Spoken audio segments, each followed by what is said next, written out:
Alright, boys and girls, today's lesson is lesson 3-2. It is relating multiplication and to division, three-digit multiplication to division. And today we're going to talk about two different methods of dividing. One is called the place value sections method. So I'm going to write that up here real quickly. It's called the place value methods. Section method. And the last one, or the other one, is called the expanded notation method.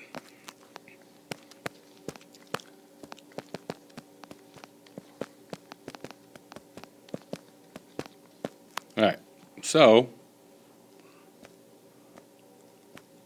these are our two methods we're going to be working with today. Okay, and we're going to be using a three-digit number divided by a one-digit number. So, in place value sections method, it's going to look very similar to your area model, your rectangle model when you did multiplication. So, I'm going to take a number such as, let's do 538 divided by 7. Okay, so I'm going to put this over here because this is what I'm going to use for both of them. I'm actually going to slide it up, get it out of the way. Get all this stuff out of the way.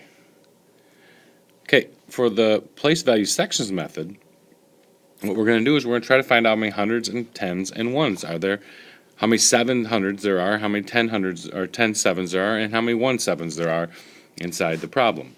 So, I'm going to draw my rectangle model. Put 7 on the outside. I'm going to do this because we're talking a three-digit number. So I'm putting 3 different spots in there.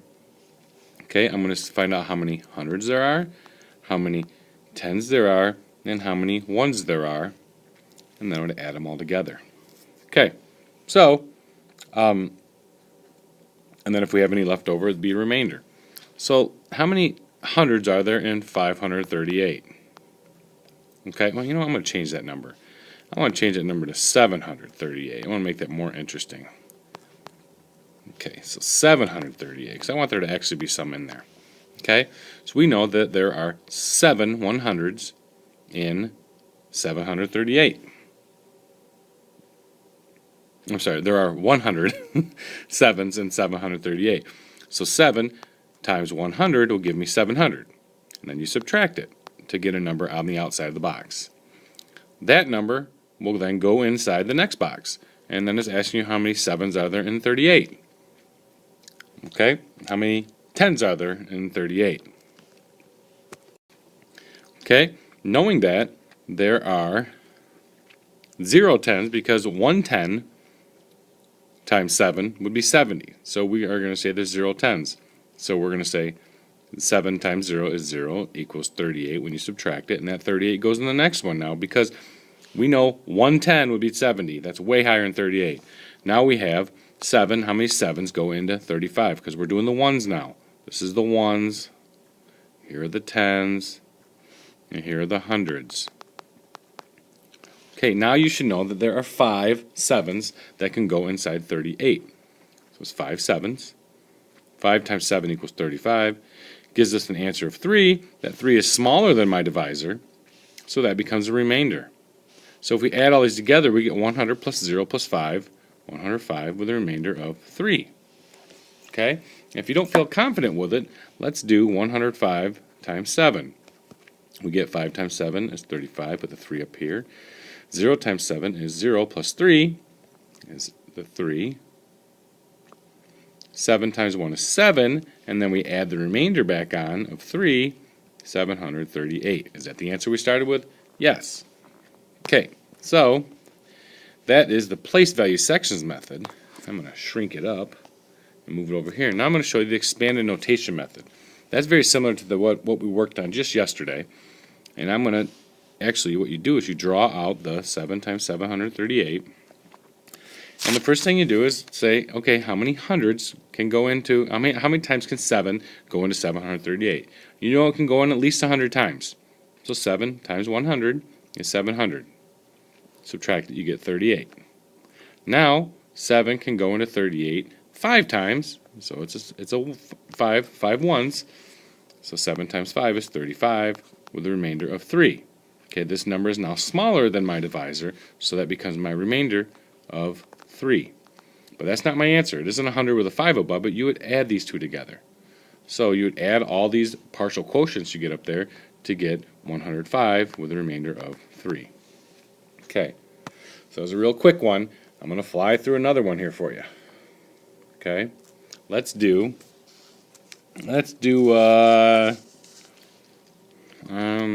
one that doesn't have a remainder. How about we will do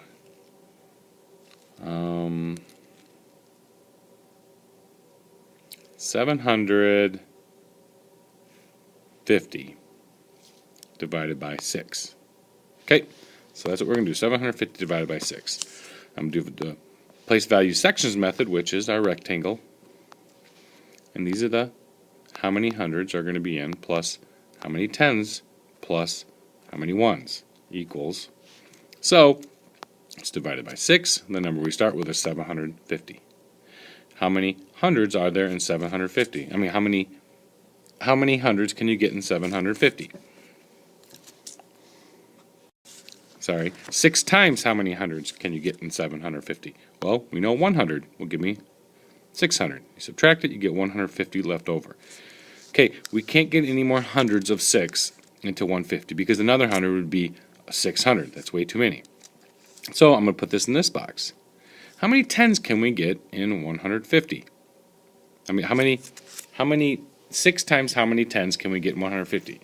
We know 6 times 1 10 equals 60. 6 times 2 tens equals 120.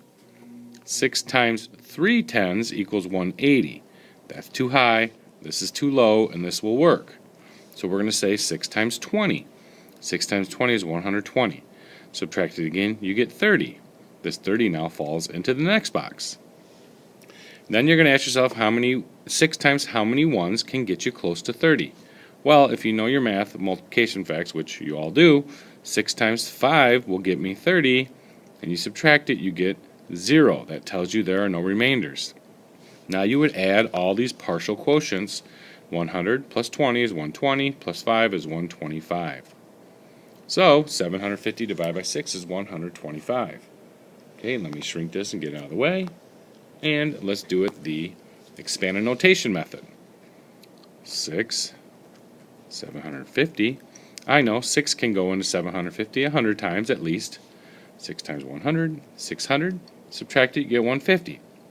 I know 6 times 20 is 120. So we're going to 20 above it. And that equals 120. And you subtract it, you get 30. Now I know 6 can go into 30 5 times. I'm running out of room up here, so I'm going to pull it down 5 times. So, actually I need to shrink it because I have no room at all. Okay, 5 times. 6 times 5 is 30. Subtract it, you get 0. It tells me I don't have a remainder. I'm all done. And then you add what you have up here. 5 plus 20 plus 1 equals 125. So, is that the same answer I got over here? Yes. So these are two different methods of doing division. I really enjoy these methods. Hopefully you enjoy them too. We'll tackle them more when we get into our small groups, and I want you to continue work on the workbook pages from yesterday and today.